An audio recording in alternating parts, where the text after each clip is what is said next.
మీరు కామ్గా ఉండండమ్మా, సైలెన్స్. రే నేను సమయం ఎక్కువ తీసుకోవట్లేదు. మన గణేష్ సార్ గురించి, ముసి ముసి నవ్వుల వాడు, నూనూగు మీసాల వాడు, సుమ బాలలకు నెల రేడు, మా అందరికీ కావలసిన వాడు. అంటే ఇక్కడ వాడు అన్నానని మీరు బడగా అనుకుంటూ, మీరు నాకన్నా వయసు నా సోదరుడు లాంటి వాడు, ఆ కవి హృదయం.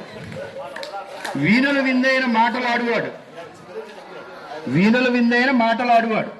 అంటే మన చెవులకి ఒకసారి వినండి, మనకి ఇష్టమైన మాటలు చెప్పేవాడు. కనుల పసందైన వస్త్ర వేషగాడు. అంటే ఆయన డ్రెస్సులు ఎప్పుడు కూడా మంచి అద్భుతంగా ఉంటాయి. మాటలలో పొదుపరివాడు. మాటలు ఎక్కువ మాట్లాడరు ఆయన మాట్లాడిన మాటలు బాగుంటాయి, తక్కువగా మాట్లాడతారు. చేతలలో అదుపు లేనివాడు. అంటే ఆయన చేసే పనులు అదుపు ఉండదు, ఏవో చేసేస్తూ ఉంటారు. ప్రయోగాలకు ఎడిసన్ లాంటి వాడు. మనకి ఎడిసన్ గారు పైగా ప్రయోగాలు చేశారు.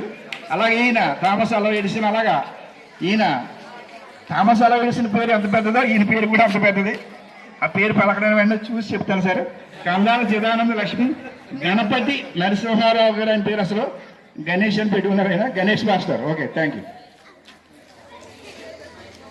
మండల స్థాయి నుండి దక్షిణ భారత మండలి స్థాయికి గెలిచినవాడు.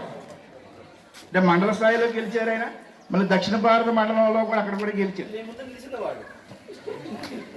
దక్షిణ భారత మండల స్థాయి నుండి చంద్రమండలికి వెళ్ళగలిగిన వాడు. తప్పనిసరిగా చంద్రమండలికి వెళ్తాడు.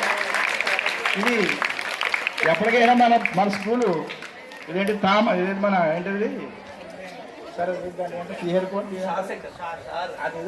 Chandrayaan Satish Dhawan space centre, Satish Dhawan space centre లాగా మనకు కూడా గణేష్ ధావన్ స్పేస్ సెంటర్ చేయగలిగిన సత్తా ఉన్నవాడు. ఎంత ఎదిగినా ఒదిగినవాడు మా కందాల గణేష్ నరసింహుడు. Thank you sir.